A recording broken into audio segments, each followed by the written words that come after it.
The city lights of New York blurred into streaks of neon as my taxi weaved through the late-night traffic. The energy of the city, usually infectious, felt distant tonight. My mind was on the deal I'd just closed, a culmination of months of relentless work and negotiation. It was a victory, no doubt, but the celebration felt hollow with Linda, my fiancée, miles away. She had mentioned a weekend getaway with her sisters, a girls-only retreat to disconnect and unwind. I had encouraged it, thinking the space might do us both some good. Little did I know how much space would soon be between us. On a whim, I decided to head home early, surprising Linda a day before I was expected. The thought of her reaction, the surprise, and joy in her eyes, quickened my pulse. It was a simple pleasure, but one I longed for after days of corporate battles. I stopped at Max's Bar and Grill, a halfway point between the buzz of New York and the quiet of our home in West Hartford. The place was a local favorite, known for its unassuming charm and the best burgers in town. It was the perfect spot to wind down, a bridge between the rush of my professional success and the personal celebration I anticipated at home. As I settled into a booth, my anticipation was cut short by a familiar laughter that pierced through the hum of conversation. It was a sound I'd come to know well, one that usually brought a smile to my face. But tonight it was out of place, unsettling. I turned, my eyes searching, and then I saw them. Linda's sisters, unmistakably vibrant, but not alone as they should have been. Their husbands were there, toasting, laughing, a stark contradiction to the story Linda had sold me. Confusion and a seed of doubt took root as I pulled out my phone, dialing Linda's number. The line clicked, and then her voice, light and airy, filled my ear. "Hey, love. Missing me already?" Linda's voice was a melody, but tonight it carried a note of discord. "Hey, yeah, just wrapping up dinner in New York. How's the sisterly retreat going?" I asked, my voice steady, belying the turmoil within. "Oh, it's wonderful. We're just about to sit down for dinner. You know, girl talk, wine, the whole deal," she replied, her words painting a picture so at odds with the scene before me. I forced a laugh. "Sounds perfect. Enjoy your night, and give my love to your sisters." "Will do. Love you." The call ended, but the conversation lingered, a specter of doubt that refused to be ignored. The truth was a puzzle, and I held a piece that didn't fit. The evening had taken an unexpected turn, the taste of victory soured by the lie that lingered between Linda's words and the reality before me. The night was young, but the journey ahead felt immeasurably long. The drive home was a blur, my mind racing faster than the streets passed by. The warmth of the evening did little to ease the chill that had settled over me since the call with Linda. The discrepancy between her words and the reality I had witnessed at Max's gnawed at me, a relentless reminder that something was amiss. Upon arriving home, the silence of the house greeted me like an unwelcome guest. It was in this quiet that I made my decision, driven by a need for the truth. I logged into the Find My Phone app, a service we shared for emergencies, never imagining it would serve as a beacon to betrayal. The blinking dot on the screen, which should have been nestled in the heart of a sisterly retreat, was instead far off course in Falmouth, Massachusetts. The weight of my discovery sat heavy on my chest as I dialed Tom Flaherty's number, a family friend whose connection to Linda had always been a source of mild, unfounded jealousy on my part. The phone rang, each tone a harbinger of the confrontation to come. "Hey, man, what's up?" Tom's voice was casual, unaware of the storm brewing on the other end of the line. "I'm looking for Linda. She's not at her sister's retreat. You wouldn't happen to know where she is, would you?" My voice was calm, measured, belying the torrent of emotions within. There was a pause, a moment of silence that spoke volumes before Tom's voice returned, laced with hesitation. "Look, I think you might have the wrong idea. The only idea I have is that my fiancée lied about where she is tonight, and somehow you're involved. So I'm going to ask again, where is Linda?" The words were sharp, each one carefully chosen to pierce the veil of deceit. Tom sighed, the sound heavy with resignation. She's here with me in Falmouth. But it's not what you think. Save it, Tom. Just stave it. The line went dead, the finality of the click echoing the closing of a chapter I had thought would last a lifetime.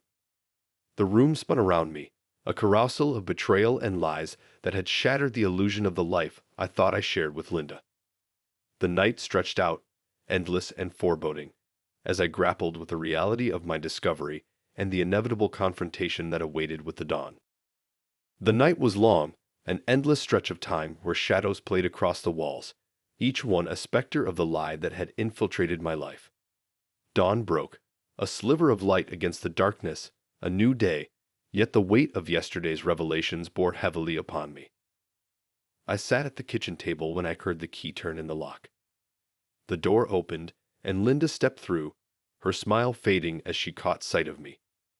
Her luggage, a silent testament to her trip, dropped to the floor with a thud that echoed in the tense silence. "Linda," I began, my voice steady despite the turmoil within. "We need to talk." She nodded, closing the door behind her, the finality of the sound mirroring the gravity of our situation. "I can explain," she started, her voice a mix of defiance and fear. "Explain what?" "That you lied. That you were with Tom." I interrupted, the questions rhetorical, the answers already known. Linda's eyes filled with tears, the facade of confidence crumbling as the reality of her actions set in. "It's not what you think. I went to Tom because I was confused, lost. I thought I needed space to think. And lying to me was part of finding yourself." My question was sharp, the hurt evident in my tone.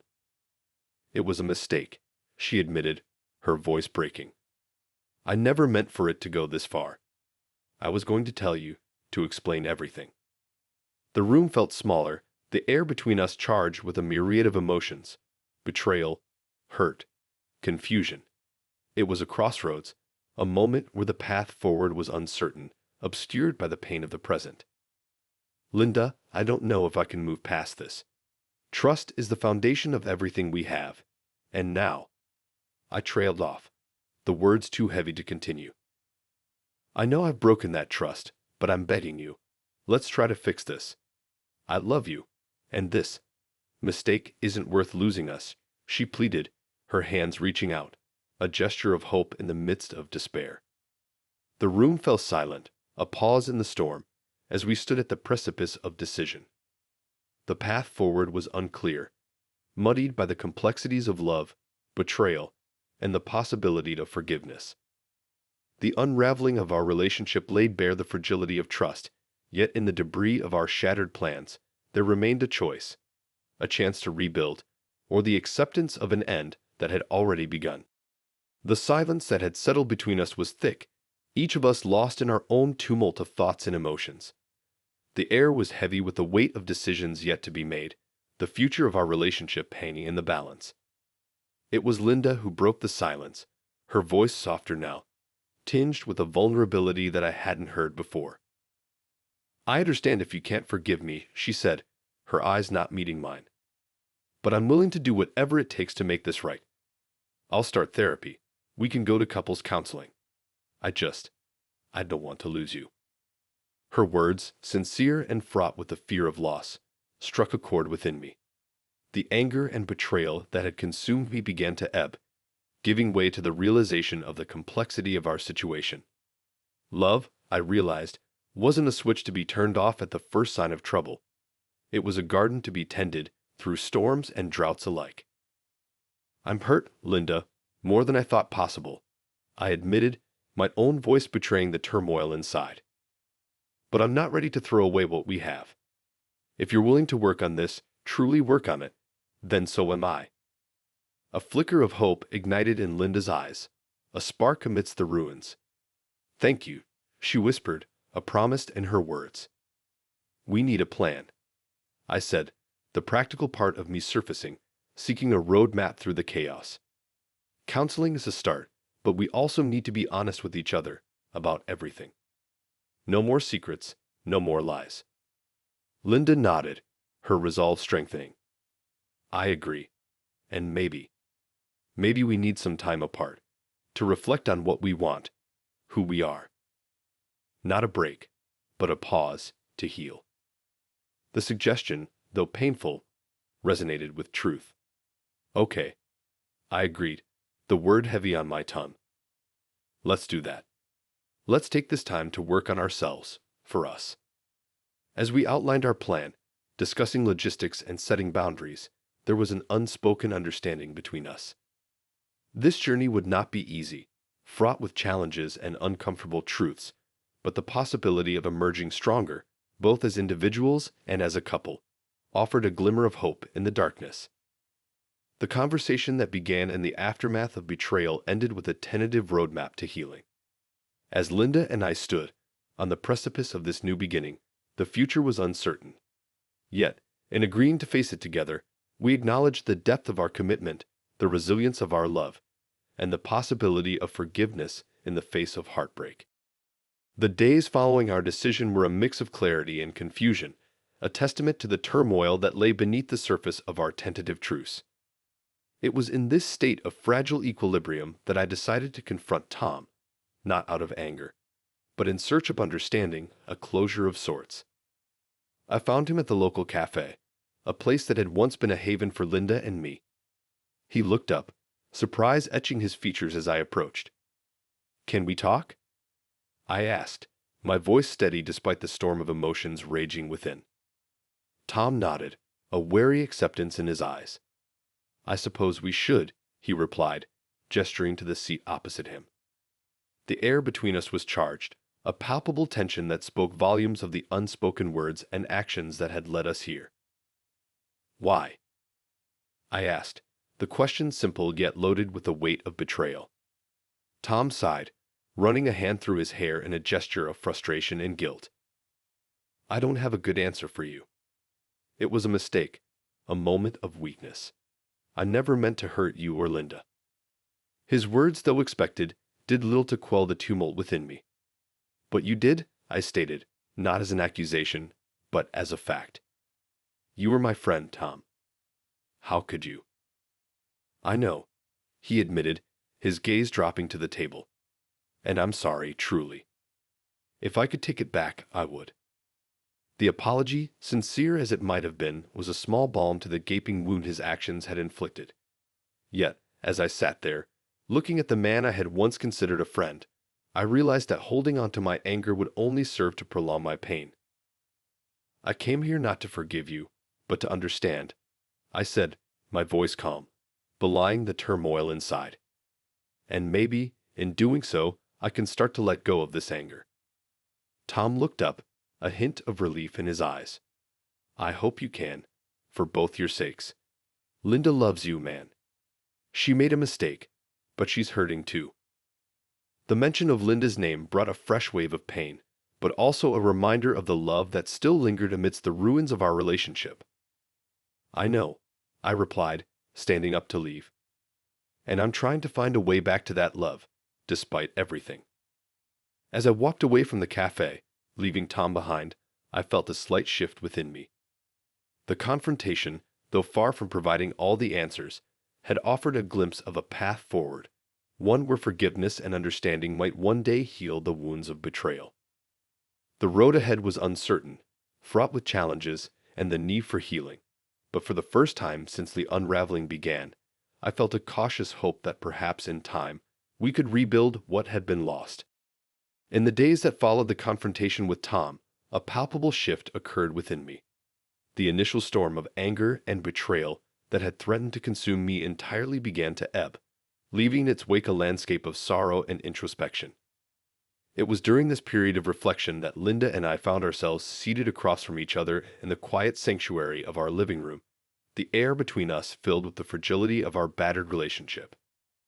"I've been thinking," Linda began, her voice a whisper against the silence, "about us, about everything that's happened. And I'm so sorry, not just for the betrayal, but for the pain I've caused you." Her words, sincere and laden with remorse, struck a chord within me. "I know," I replied, the simplicity of my response belying the turmoil that churned beneath the surface. and I've been trying to understand, to make sense of it all. But it's hard, Linda. It's so damn hard." The admission hung between us, a testament to the raw and unvarnished truth of our situation. Linda reached across the space that divided us, her hand tentative as it sought mine. "I know it is.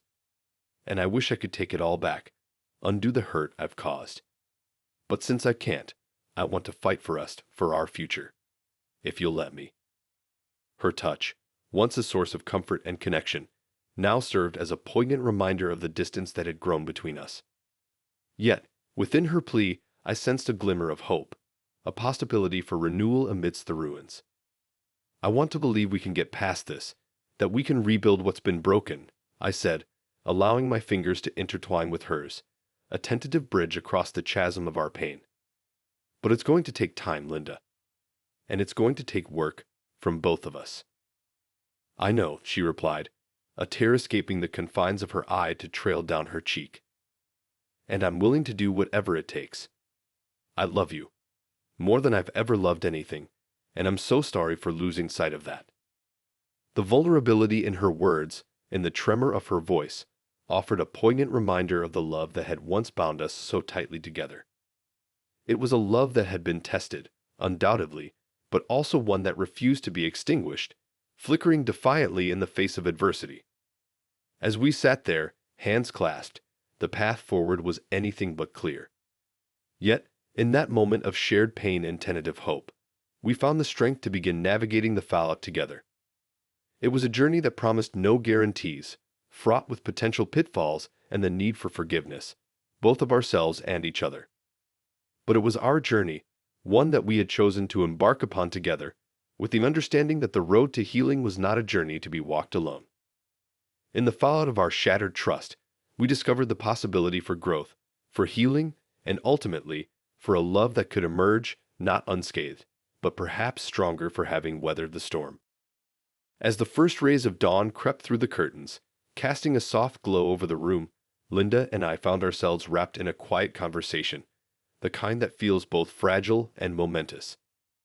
It was a conversation that had been brewing for weeks, a necessary step on our journey towards healing. "I've been thinking about us, about everything we've been through," Linda started, her voice steady, but filled with an undercurrent of nervous anticipation. "And I know we've talked about starting over, but I want to know what that looks like for you. What do you need from me to make this work?" Her question, sincere and searching, offered me a moment of introspection. What did I need? The question was complex, layered with the intricacies of hurt, forgiveness, and the desire to rebuild on a foundation that had been profoundly shaken. "I need honesty," I said after a moment, my gaze meeting hers. "Complete, unvarnished honesty. And patience. This, rebuilding, it's not going to be easy. There will be days when the hurt feels fresh, and on those days, I need to know that we can talk about it, that we can face it together." Linda nodded, her eyes reflecting a mix of understanding and resolve. "I can do that. I want to do that. I know I've broken your trust, and I know it's going to take time to rebuild it. But I'm here, and I'm committed to this, to us." Her words, a pledge of commitment to our shared future, resonated within me, stirring a cautious optimism. "And I'm committed too," I replied, the weight of my decision not lost on me. "But I also need us to be open to seeking help when we need it. Whether that's therapy or counseling, I think having an outside perspective could help us navigate this." "I agree," Linda said, a note of relief in her voice. "Whatever it takes. I love you, and I believe in us. I believe we can come out of this stronger." The conversation that morning marked a turning point for us. It was the beginning of a new chapter, one characterized by open communication, mutual support, and the willingness to confront and work through the challenges that lay ahead. As we moved forward, there were indeed days when the shadows of the past loomed large, threatening to overshadow our progress. But with each challenge, we learned to lean on each other, to communicate more effectively, and to confront our issues head-on. And with time, the foundation we rebuilt proved to be stronger for having weathered the storm.